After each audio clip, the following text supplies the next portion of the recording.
Hello everyone, पीजे point में आप सभी का स्वागत है। आज के इस वीडियो में हम पढ़ेंगे चरक संहिता का अगला पोर्शन, जिसमें से हमारा पहला अध्याय है दीर्घज्युति अध्याय। ठीक है, तो इस अध्याय पे यानी प्रथम अध्याय पे मैंने 25 क्वेश्चन का एक सीरीज बना दिया है। तो पहले उस वीडियो को देख लीजिए, उसके बाद से आगे इस वीडियो को कंटिन्यू करिए। ठीक है, चरक संहिता का इतिहास पे मैंने 50 क्वेश्चन का वीडियो 2 पार्ट में करके अपलोड कर दिया है। अगर उसको भी नहीं देखा है तो पहले उसको अच्छे से देख लीजिए। ठीक है, काफ़ी इंपॉर्टेंट क्वेश्चन उसमें बने हुए हैं। तो चलिए इस सीरीज में आज का पहला क्वेश्चन देखते हैं। पहला क्वेश्चन क्या है?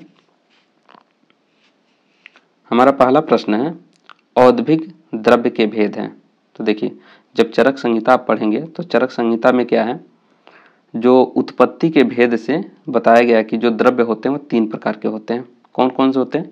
जांगम होता है, औद्भिक होता है और पार्थिव होता है। ठीक है, जांगम, उसके बाद से औद्भिक और पार्थिव, ये 3 तरह के होते हैं। ठीक है, तो इसमें से भेद पूछा गया। तो देखिए, औद्भिक द्रव्य के जो भेद होते हैं वह 4 होते हैं। कौन कौन से? वनस्पति भी होता है, विरुद्ध भी होता है और वानस्पत्य भी होता है। और चौथा कौन सा होता है? औषध। ठीक है, चौथा औषध, जो कि सब में कॉमन रहता है। उसके बाद से देखिए, इसका क्लासिफिकेशन ये चरक के अनुसार है, लेकिन यहाँ पे सुश्रुत ने जो वानस्पत्य है, वानस्पत्य की जगह पे वृक्ष माना है। ठीक है, तो इस चीज को ध्यान में रखेंगे। कौन वृक्ष माना है? सुश्रुत ने। ठीक है, तो सुश्रुत के अनुसार यहाँ पे क्या माना है? वृक्ष माना है। तो इसमें से आपका आंसर क्या हो जाएगा? डी ऑप्शन सही होगा। ठीक है, बढ़ते अगले प्रश्न की तरफ। दूसरा प्रश्न है दीर्घज्युति अध्याय का समावेश चतुष्क में है। तो अब देखिए, आपको पता होगा टोटल चतुष्क कितने हैं? 7 चतुष्क हैं। जैसे सूत्रस्थान जब पढ़ेंगे तो वहां पे टोटल 7 चतुष्क के बारे में बताया गया, पर एक होता है संग्रहद्वय। तो दोनों के मिलाकर कितने हो गए? 30 अध्याय, यानी कि सूत्रस्थान में 30 अध्याय हो जाते हैं। तो 7 चतुष्क हैं। ठीक है, जिसमें से पहला चतुष्क है भेषज चतुष्क, दूसरा है स्वास्थ्य, तीसरा है निर्देश, चौथा है कल्पना, पांचवा है रोग, छठा योजना और 7वां अन्नपान। और लास्ट के तो जो दो चैप्टर बच जाते हैं उनको संग्रहद्वय बोलते हैं। ठीक है, तो जो पहला अध्याय वो किस में आ जाएगा? जो पहला जो अध्याय है वो आपके पहले चतुष्क में आ जाएगा, तो भेषज चतुष्क में आ जाएगा। ठीक है, आपका सी आंसर सही हो जाएगा। ठीक है, और इसका रेफरेंस अगर देखना चाहेंगे तो आप वहाँ पे जैसे लास्ट वाला जो सूत्रस्थान का लास्ट चैप्टर है 30वां, उसका 16वां श्लोक देख लीजिए, वहाँ पे ये आपको मिल जाएगा। वहाँ पे पूरा डिटेल दिया हुआ है। ठीक है, बढ़ते अगले प्रश्न की तरफ। तीसरा प्रश्न है अश्वनी कुमार ने आयुर्वेद किससे लिया? अब देखिए, आप जब आयुर्वेद अवतरण पढ़ेंगे तो वहां से आपको पता चलेगा आयुर्वेद का ज्ञान सबसे पहले ब्रह्मा जी के पास था। ठीक है, ब्रह्मा जी से यह किसको मिला? दक्ष प्रजापति को। ठीक है, और उसके बाद से अश्वनी कुमार, जो अश्वनी कुमार थे उनको मिला, और उनके बाद से ये मिला इंद्र को। ठीक है, इंद्र को। इसके बाद से भारद्वाज ऋषि, भारद्वाज, इन लोगों को आया। ठीक है, तो इसमें से देखिए, यहाँ पे आपसे पूछा गया अश्वनी कुमार ने आयुर्वेद किससे लिया? तो अश्वनी कुमार को आयुर्वेद किससे मिला है? दक्ष प्रजापति से, यानी कि इससे मिला। तो आपका आंसर क्या हो जाएगा? डी ऑप्शन सही हो जाएगा। इसका भी रेफरेंस देखना चाहेंगे तो चौथा श्लोक देखिए, इस अध्याय का, पहले अध्याय का चौथा श्लोक, तो वहाँ पे ये आपको मिल जाएगा। ठीक है, बढ़ते अगले प्रश्न पे। यहाँ पे देखिए, एक चीज आप और ध्यान रख सकते हैं। यहाँ पे जो पूछा गया था, जो ब्रह्मा, दक्ष प्रजापति, इंद्र, यहाँ पे 4 जो होते हैं, ब्रह्मा, दक्ष प्रजापति, अश्वनी कुमार और इंद्र, इन चारों को देव उपदेशक कहते हैं। देव उपदेशक आचार्य। ठीक है, उन तीनों को आप याद रखिएगा। यहाँ पे इनको क्या कहते हैं? इन चारों को अगर मिला दिया जाए तो इनको देव उपदेशक आचार्य कहते हैं। ठीक है, देव उपदेशक आचार्य। ठीक है, चलिए चौथा प्रश्न है आरोग्य प्राप्ति का साधन है। बताइए, आरोग्य प्राप्ति का साधन क्या है? आरोग्य प्राप्ति का साधन यानी कि किससे आपको रोग मुक्त रहेगा। तो इसमें आप डायरेक्ट आंसर याद रखिए, काम, मोक्ष और अर्थ, इन सभी के द्वारा आप आरोग्य की प्राप्ति कर सकते हैं। तो यहाँ पे डी आंसर हो जाएगा। इसको डायरेक्ट, इसका आप रेफरेंस देख लीजिए, 15 नंबर का श्लोक है, वहाँ पे आप इसका रेफरेंस देख लीजिएगा। ठीक है, 5वां प्रश्न है, आत्रेय के शिष्य अपवाद हैं, यानी कि देखिए यहाँ पे छूट गया था अपवाद, इसको मैंने बाहर से लिख दिया। यहाँ पे क्वेश्चन पूछा गया कि जैसे आत्रेय के शिष्य कितने थे, तो आत्रेय के टोटल 6 शिष्य हैं। ठीक है, आत्रेय के 6 शिष्य थे, जिसमें से आपसे पूछा गया कौन अपवाद है, यानी कि वो शिष्य नहीं है। तो उनके देखिए आत्रेय के हारित भी थे, अग्निवेश थे, पराशर, जतुकर, हारित और क्षारपाणी। ठीक है, और भेल, ये टोटल 6 शिष्य थे। तो उसमें से कांकायन का नाम नहीं है, तो ये आपका बी आंसर सही हो जाएगा। ठीक है, अब देखिए इसमें क्वेश्चन पूछा जाता है आत्रेय के शिष्य कितने थे, तो शिष्य हैं 6, लेकिन ये पूछा जाए अग्निवेश के सहपाठी कितने हैं, अग्निवेश के सहपाठी, तो वहां पे आंसर आपका 5 जाएगा। अग्निवेश के सहपाठी कितने हैं, 5। ठीक है, अगला प्रश्न देखते हैं, महास्नेह के भेद हैं। देखिए ये भी क्वेश्चन बहुत आसान है, ये तो डायरेक्ट आप फर्स्ट ईयर से या पढ़ते आ रहे हैं। महास्नेह 4 प्रकार के होते हैं। महास्नेह तेल, घी, वसा, मज्जा। ठीक है, तेल, घी, वसा और क्या होता है, मज्जा।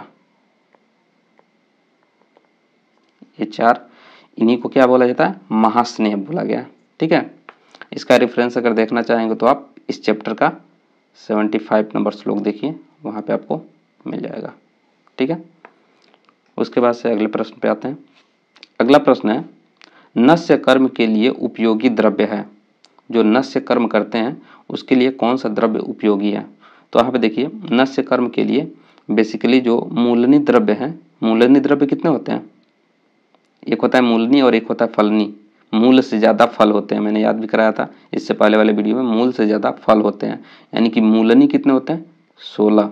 ठीक है, मूलनी 16 और फलनी कितने होते हैं, 19। ठीक है, तो यहाँ पे जो नस्य कर्म के लिए उपयोगी द्रव्य बताया गया है, तो उन्हीं मूलनी द्रव्यों में से जो यहाँ पे ज्योतिषमती और श्वेत अपराजिता, इन दोनों का नाम कभी बोला गया, तो यहाँ पे ये दोनों आंसर चला जाएगा। ठीक है, नस्य कर्म के लिए वहाँ पे बेसिकली नस्य कर्म को शिरो विरेचन के नाम से जाना गया है, शिरो विरेचन के नाम से वहाँ पे दिया हुआ है, तो वहाँ पे देख लेंगे। तो इसको याद रखने का ट्रिक है, नस्य कर्म जब भी पूछा जाएगा तो इन दोनों का यूज किया जाता है। तो श्वेत ज्योति याद रखिए, श्वेत ज्योति। ठीक है, श्वेत ज्योति, जिससे आपको याद रहेगा ये किसके लिए आते हैं, नस्य कर्म के लिए। ठीक है, तो ये दोनों आंसर आपका हो जाएगा। अब उसके बाद से अगला प्रश्न देखते हैं। 8वां प्रश्न है, मूत्र का रस और अनुरस है। ये देखिए ये क्वेश्चन आपको रटने वाला क्वेश्चन है, ये आपको बिल्कुल याद होना चाहिए। मूत्र का जो रस होता है, ठीक है, रस में भी प्रधान रस बोला जाए, तो मूत्र का रस कैसा होता है, कटु होता है। ठीक है, कैसा होता है, कटु होता है, ये मूत्र का रस है, प्रधान रस। और अनुरस कैसा होता है, तो अनुरस जो होता है ये लवण होता है। ठीक है, अनुरस लवण होता है, तो इसमें से कौन सा आंसर हो जाएगा, ए, कटु और लवण। ठीक है, इसका रेफरेंस आप देखेंगे 96 नंबर का श्लोक देखिए इस चैप्टर में, वहां पे ये दिया हुआ है। ठीक है, अगला प्रश्न देखते हैं। 9वां प्रश्न है, अस्थापन आलेप विरेचन के लिए उपयोगी है। ठीक है, तो ये भी क्वेश्चन डायरेक्ट दिया हुआ है, आप इसको याद रखिए, सभी इसके आंसर होंगे। लवण हो, मूत्र हो और दूध, ये तीनों जो होते हैं अस्थापन में भी काम आते हैं, आलेप में भी, विरेचन के लिए भी उपयोगी होते हैं। तो आपका सभी आंसर सही हो जाएगा, यानी कि डी ऑप्शन सही होगा। ठीक है, अगला प्रश्न देखते हैं। चतुर्विध स्नेह का उपयोग करते हैं। अब देखिए ये क्वेश्चन अभी चतुर्विध स्नेह, नाम चतुर्विध यानी कि 4 स्नेह है, कौन कौन से, तेल, घी, वसा, मज्जा, यह भी ऊपर आया था। अब इसमें से पूछा गया इसका उपयोग कहाँ पे करते हैं। ठीक है, तो यहाँ पे देखिए पान के लिए भी करते हैं, पीने के लिए, अभ्यंग मालिश के लिए और बस्ती कर्म के लिए करते हैं। साथ साथ यहाँ पे नस्य के लिए भी आता है। ठीक है, नस्य कर्म के लिए भी देते हैं। ठीक है, तो यहाँ पे चतुर्विध का स्नेह क्या हो जाएगा, सभी के लिए उपयोगी है। इसका रेफरेंस अगर देखना चाहें तो 88 नंबर का श्लोक देखिए, वहां पे इसका मिल जाएगा। ठीक है, 88 नंबर पे। अगला प्रश्न देखते हैं। अगला प्रश्न क्या है, शरीर, इंद्रिय, सत्व, आत्मा सन्निकर्ष है। ये देखिए आप जाएंगे, जब आयु का जो परिभाषा है वहां पर ये श्लोक आपका दिया हुआ है। तो शरीर, इंद्रिय, सत्व, आत्मा, सन्निकर्ष, यानी कि सब मिलता है तो क्या बनता है। तो ये बेसिकली आपसे बताया गया है आयु के बारे में, ठीक है, आयु, आयु के लिए, ठीक है। अब आयु के लिए है तो इसमें से आंसर क्या हो जाएगा। अब आयु का जो है इसका पर्याय कई सारा होता है। इसको धारी भी कहते हैं, धारी भी इसका पर्याय है, जीवित भी इसका पर्याय है, ठीक है। उसके बाद नित्यग होता है, अनुबंध होता है, ये सारे उसके पर्याय हैं। आरोग्य नहीं है, ठीक है। तो इसमें से ये दोनों ऑप्शन मिल जा रहे, तो आपका आंसर क्या हो जाएगा, डी हो जाएगा, ठीक है।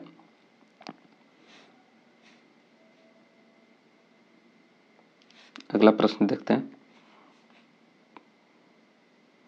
इसका रेफरेंस भी देखना चाहें, इस 11 नंबर का रेफरेंस जो आपको मिल जाएगा 42 नंबर का श्लोक देखिए, वहाँ पे आपको मिल जाएगा, ठीक है।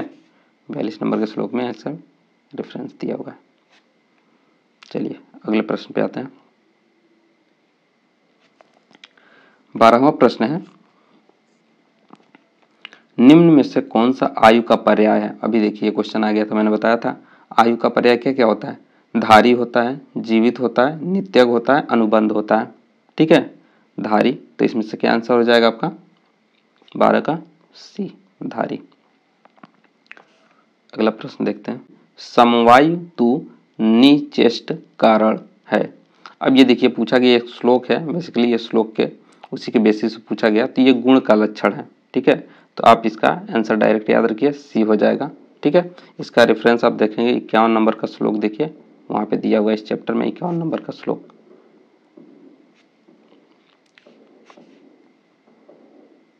13, 14, हाँ।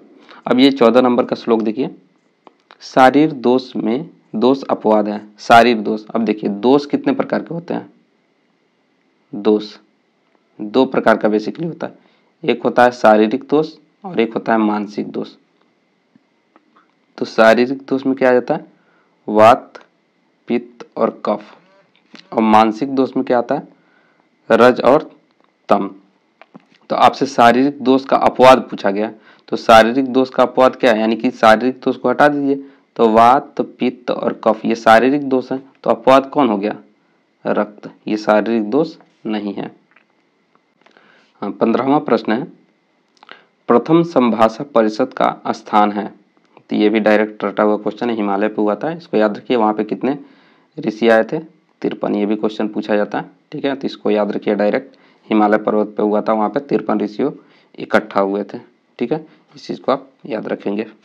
15 नंबर में 53 ऋषि। 16, वात और कफ में समान गुण है। तो ये देखिए डायरेक्ट रटा हुआ क्वेश्चन होना चाहिए। वात और कफ में क्या समान होता है, शीत, ठीक है। यहाँ मात्रा थोड़ा गलत हो गया, शीत। तो ये जो गुण होता है ये समान होता है, वात के लिए और कफ के लिए, दोनों के लिए क्या होता है, समान होता है, ठीक है। इसमें कई सारे रेफरेंस यहाँ पे जो दिया हुआ है 59 वात के लिए, पित्त के लिए 60 और कफ के लिए 61, ये तीनों रेफरेंस आप देखिए वहाँ पे आपको मिल जाएगा, उसमें वात पित्त कफ वाले में। तो ये क्वेश्चन का आंसर क्या हो जाएगा, बी हो जाएगा। अगला प्रश्न देखते हैं 17 नंबर। अर्श में उपयोगी मूत्र हैं। जो अर्श होता है, अर्श में किसका मूत्र उपयोगी होता है। तो ये क्वेश्चन भी आप याद रखिए, इसमें सभी आंसर हो जाएगा, ठीक है। भैंस का भी होता है, हाथी का भी होता है और ऊंट का भी होता है अर्श में। ये क्वेश्चन एक बार पीजी में पूछा गया है, तो इस चीज़ को याद रखिए, इन तीनों में उपयोग होता है, ठीक है। क्षीर प्रधान वृक्षों की संख्या है। अब देखिए यहाँ पे क्षीर प्रधान वृक्षों की संख्या पूछ दिया गया, तो क्षीर त्रय, तो यहाँ पे क्षीर त्रय के नाम से आता भी है, तो इसमें से आपका आंसर क्या हो जाएगा, डी हो जाएगा, 18 का डी, क्षीर त्रय। अब देखिए जैसे शोधन वृक्ष जब पढ़ते हैं, शोधन वृक्ष कितने होते हैं बताइए। शोधन वृक्ष 6, टोटल 6 शोधन वृक्ष के बारे में बताया गया, जिसमें से 3 होते हैं क्षीर वाले, ठीक है। 3 होते हैं क्षीर वाले और 3 होता है आपका छाल वाले, ठीक है, जिसका छाल उपयोगी होता है। तो उस चीज को देखिए। अब इसमें भी देखिए पूरा आप समझ लीजिए, जो क्षीर त्रय होता है इसमें आता है अर्क आता है, स्नुही आता है और अस्मंतक आता है।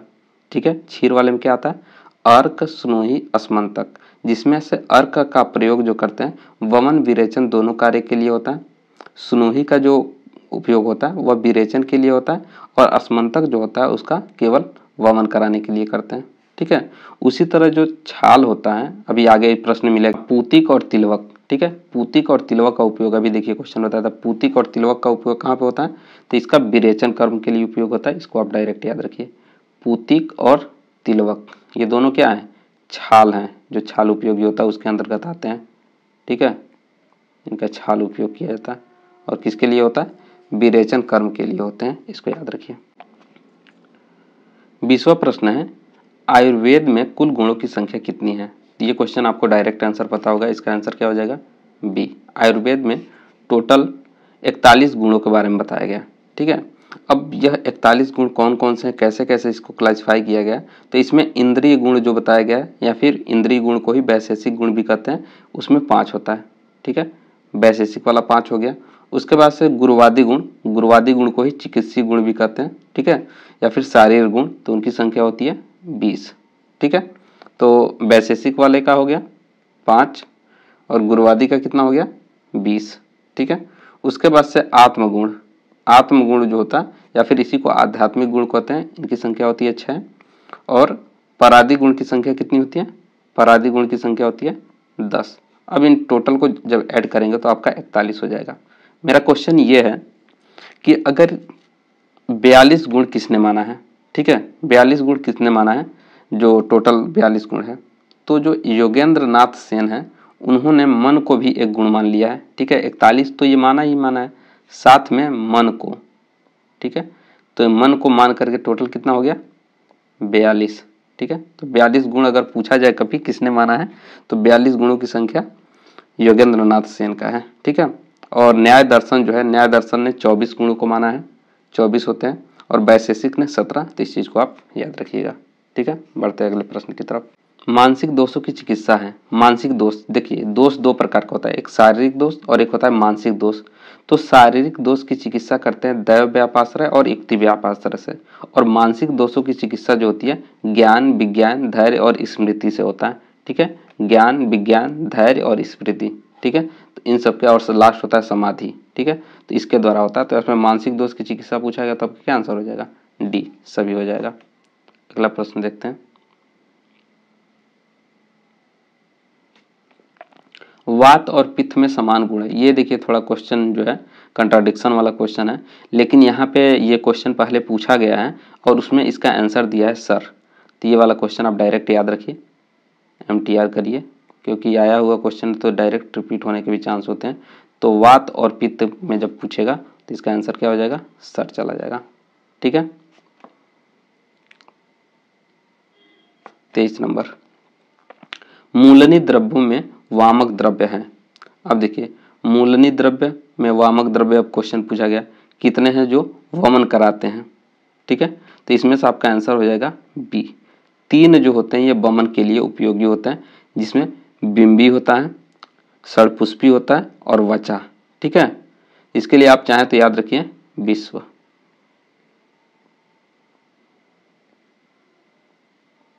विश्व, बी का मतलब क्या हो गया, बिंबी, उसके बाद से स से आप याद रखिए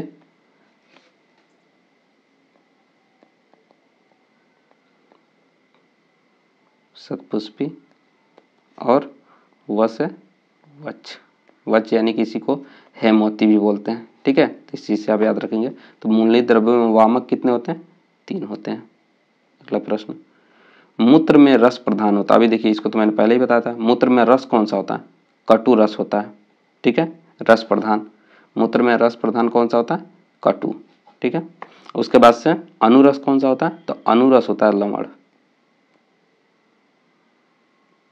अनुरस। ठीक है, उसके बाद से 25वां क्वेश्चन है, वाजिना तिक्तम कटुकम, ये किसका मतलब पूछा गया कि किसके लिए बताया गया। तो आप इसका जब देखेंगे तो 104 नंबर के श्लोक पे इसका आंसर दिया हुआ है, उसमें रेफरेंस में आप देखेंगे तो यह बेसिकली ये वाजिना का मतलब क्या होता है, वाजिना का मतलब होता है घोड़ा, ठीक है। तो घोड़ा का जो मूत्र होता है वह रस में तिक्त और कटु होता है, ठीक है। घोड़ा का जो मूत्र होता है, वाजिना का मतलब क्या हो गया, घोड़ा, याद रखिए घोड़ा। तो घोड़ा का जो मूत्र होता है उसका रस तिक्त और कटु होता है, ठीक है। और यह बेसिकली यूज किया जाता है कुष्ठ के लिए, व्रण के लिए, विष, शामक, यानी कि इन तीनों में व्रण को समन करता है, विष को भी समन करता है, ठीक है। व्रण, विष और कुष्ठ, ठीक है, कुष्ठ। तो यहाँ पे कुष्ठ तो दिया नहीं है, अर्श दिया है, तो ये वाला ऑप्शन गलत है। तो ये आपका क्या हो जाएगा, ए एंड बी, ये डी ऑप्शन आपका सही होगा, ठीक है। आई होप आपको वीडियो पसंद आया होगा। अगर वीडियो पसंद आया तो वीडियो को लाइक करें और चैनल पर नए हैं तो चैनल को सब्सक्राइब कर लिए। साथ ही साथ आप हमारे टेलीग्राम चैनल को ऐड कर लीजिए और वहाँ पे बहुत सारे एमसीक्यू क्वेश्चन प्रैक्टिस करने को मिल जाएंगे और सभी यूजी और पीजी के नोट्स भी आपको पीडीएफ फॉर्म में मिल जाएंगे, ठीक है। मिलते हैं नेक्स्ट वीडियो में, तब तक के लिए टेक केयर, बाय बाय।